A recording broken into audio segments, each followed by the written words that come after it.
Doctor Baba Saheb Ambedkar open university.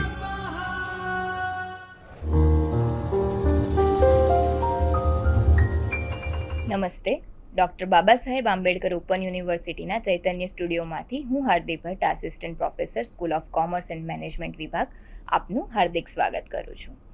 વિદ્યાર્થી મિત્રો, આજે આપણે બીકોમના પહેલા વર્ષના અભ્યાસક્રમ મુજબ માનવ પર્યાવરણ વિષયના એકમ 8 એટલે કે પર્યાવરણ સંધિઓ અને કાનૂન વિશે ભણીશું. અગાઉ પણ આપણે થોડું આમાં ભણી ગયા. આ વિષયનો કોડ છે BCHEN 107 MDC 201.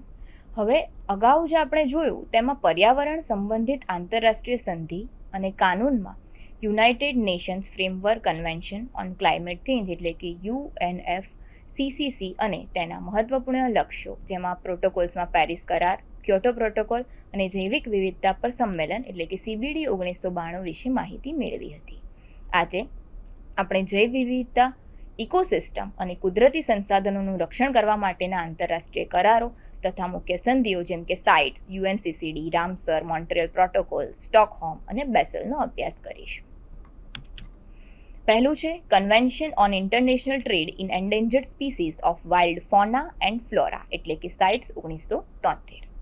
આ એક આંતરરાષ્ટ્રીય કરાર છે જે વર્ષ 1973માં કરવામાં આવ્યો હતો. સાઇટ્સમાં 180થી વધુ સભ્ય દેશો છે અને તેનું મુખ્ય કાર્યાલય જીનીવા, સ્વિટ્ઝરલેન્ડ સ્થિત છે, જેને આંતરરાષ્ટ્રીય પ્રવૃત્તિઓનું સંકલન કરે છે ત્યાંથી અને માહિતીના આદાન પ્રદાન કરવાની પણ સેવા આપે છે. હવે આ કરારનું જે અમલીકરણ છે એ મુખ્યત્વે રાષ્ટ્રીય સરકારોની જવાબદારી છે, જેણે સાઇટ્સ નિયમોનો સ્થાનિક રીતે અમલ કરવો જોઈએ. આ કરારના મુખ્ય ઉદ્દેશની વાત કરીએ તો જંગલી પ્રાણીઓ અને છોડના આંતરરાષ્ટ્રીય વેપાર તેમના અસ્તિત્વને જોખમમાં ન મુકાય તે સુનિશ્ચિત કરવાનો છે. આ કરાર દરેક પક્ષ માટે બંધનકર્તા છે, જો કે તેના ચોક્કસ કાયદા અપનાવવાની જરૂર અહીં રહેતી નથી.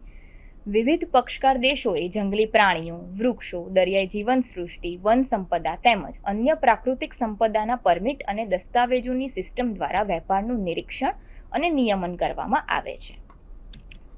આગળ જોઈએ તો જંગલી પ્રાણીઓ અને છોડના જે નમૂના હોય છે તેમાં આંતરરાષ્ટ્રીય વેપાર તેમના લુપ્ત થવા તરફ દોરી જતા હોય છે. તો આ પ્રજાતિઓના સંરક્ષણ અને વેપારની જરૂરિયાત વચ્ચે સંતુલન જાળવવાની જે કામગીરી છે તે સાઇટ્સ દ્વારા કરવામાં આવે છે. સાઇટ્સ એ 3 પરિશિષ્ટો હેઠળ પ્રજાતિઓને જરૂરી સુરક્ષા પ્રદાન કરવાનું એક મહત્વપૂર્ણ કાર્ય કરે છે, જેમાં જે તે પ્રજાતિ લુપ્ત થવાના આરે હોય તેવી પ્રજાતિઓના વેપારને માત્ર અસાધારણ સંજોગોમાં જેવા કે વૈજ્ઞાનિક સંશોધન અથવા સંરક્ષણ માટે જ મંજૂરી આપવામાં આવે છે. અન્યથા આવી જૈવ પ્રજાતિઓની આપલે આપણે કરી શકાતી નથી. કેટલીક જૈવ પ્રજાતિઓનું વ્યાપારીકરણ કરી શકાય છે, પણ તેનું જે નિયમન કરવાની જવાબદારી હોય છે તે સાઇટ્સ જુએ છે. આ સંધિ વન્યજીવ તસ્કરી અને અતિશય શોષણ સામેની લડાઈમાં આંતરરાષ્ટ્રીય સહકાર અને સહયોગને પ્રોત્સાહન આપે છે, તેમજ વન્યજીવો અને વન સંપદાના સંરક્ષણ અને સંવર્ધન માટે લોકજાગૃતિ લાવવાનું કાર્ય પણ ખૂબ જ સારી રીતે કરે છે.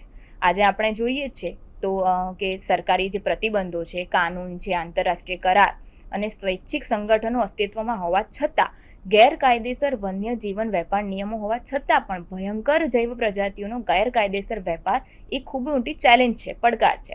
સાઇટ્સ અને રાષ્ટ્રીય સરકારો આ કાનૂનના અમલીકરણ અને તે પ્રાણીઓની જે શિકાર અને તસ્કરીનો સામનો કરવા માટે એક સાથે મળીને ભૂમિકા ભજવે છે. હાથીદાંતનો જે વેપાર છે તેને નિયંત્રિત કરવામાં પણ સાઇટ્સે એક મહત્વની ભૂમિકા ભજવી છે.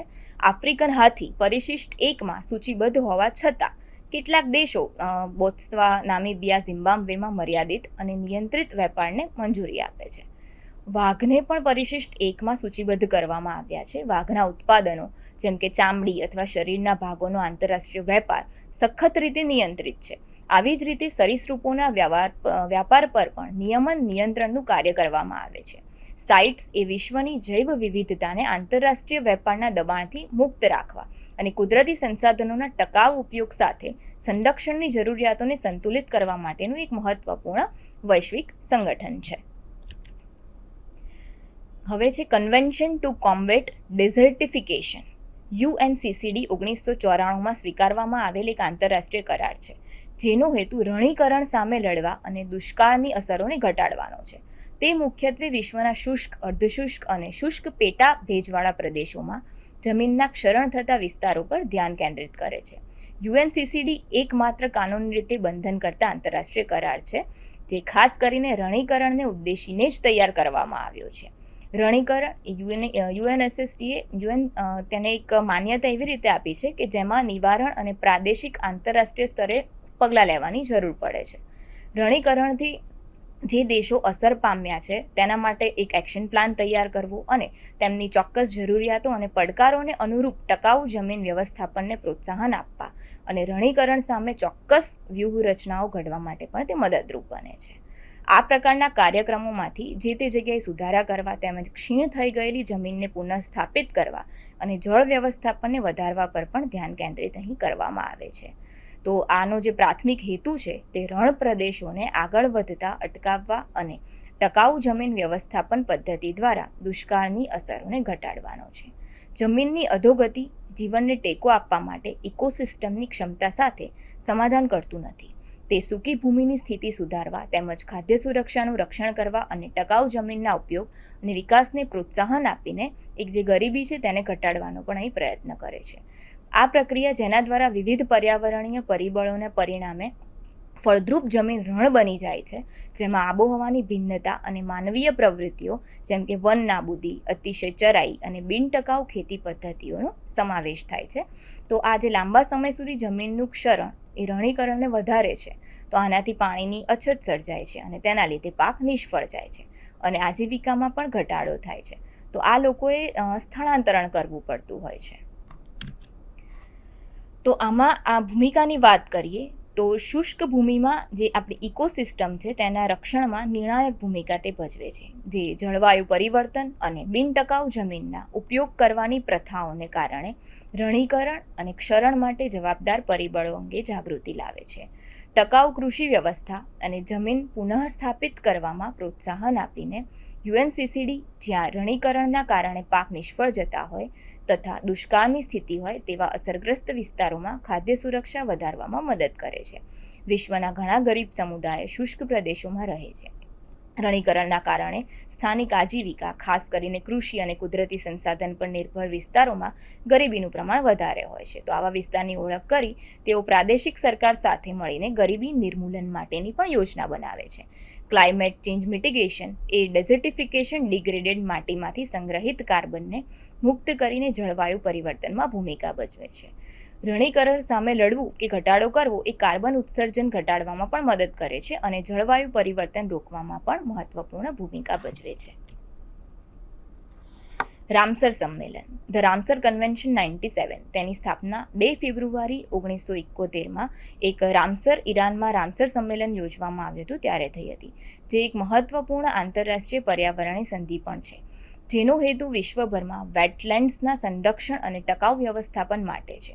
આ એકમાત્ર વૈશ્વિક કરાર છે જે આ નિર્ણાયક ઇકોસિસ્ટમના રક્ષણ પર ધ્યાન કેન્દ્રિત કરે છે, જેમાં ખાડી, તળાવો, નદીઓ, મુખ ત્રિકોણ અને દરિયાકાંઠાના વિસ્તારોનો સમાવેશ થાય છે. જૈવ વિવિધતા, જળ નિયમન, જળવાયુ પરિવર્તન શમન અને માનવ આજીવિકા માટે વેટલેન્ડ્સ ખૂબ જ આવશ્યક છે. સંગઠન સભ્ય દેશોને રામસર સાઇટ્સ નિયુક્ત કરવા માટે પણ પ્રોત્સાહિત કરે છે, જે આંતરરાષ્ટ્રીય મહત્વની આર્દ્ર જમીન છે. એ ખાસ કરીને જળચર પ્રાણીઓના રહેઠાણ માટે મહત્વના છે. અત્યાર સુધીમાં 170થી વધુ દેશોમાં 2400થી વધુ રામસર સાઇટ્સને નિયુક્ત કરવામાં આવી છે, જે વૈશ્વિક સ્તરે લાખો હેક્ટર જમીનને આવકારી લે છે. દેશોએ આ સાઇટ્સનું ટકાઉપણું મેનેજ કરવું અને તેમના ઇકોલોજીકલ સિસ્ટમને જાળવી રાખવાની ખાતરી કરવી ખૂબ જ જરૂરી છે.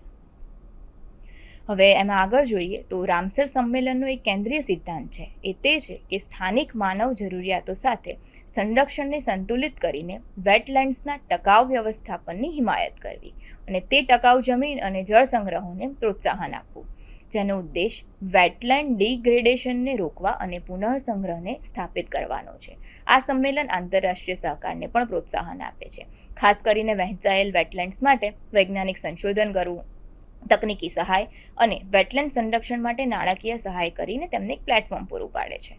વેટલેન્ડના નુકસાન અને અધોગતિના પડકારોને અનુલક્ષીને રામસર સંમેલન જૈવ વિવિધતા, જળવાયુ સ્થિતિસ્થાપકતા અને માનવ સુખાકારી માટે આ એક મહત્વપૂર્ણ ઇકોસિસ્ટમને જાળવવામાં મુખ્ય ભૂમિકા ભજવે છે. દર વર્ષે 2 ફેબ્રુઆરીને વિશ્વ વેટલેન્ડ દિવસ તરીકે ઉજવવામાં આવે છે અને આપણા ગુજરાતમાં આવેલ નળ સરોવર પણ એક રામસર સાઇટ છે. Montreal protocol 1987. તો મોન્ટ્રીયલ પ્રોટોકોલ એ એક આંતરરાષ્ટ્રીય પર્યાવરણીય સંધિ છે કે જેનો મુખ્ય હેતુ ક્લોરોફ્લોરોકાર્બન CFFC જેવા ઓઝોનનું પ્રમાણ ઓછું કે નાશ કરનારા પદાર્થોના ઉપયોગને તબક્કાવાર બંધ કરીને ઓઝોનના સ્તરને સુરક્ષિત કરવાનો છે.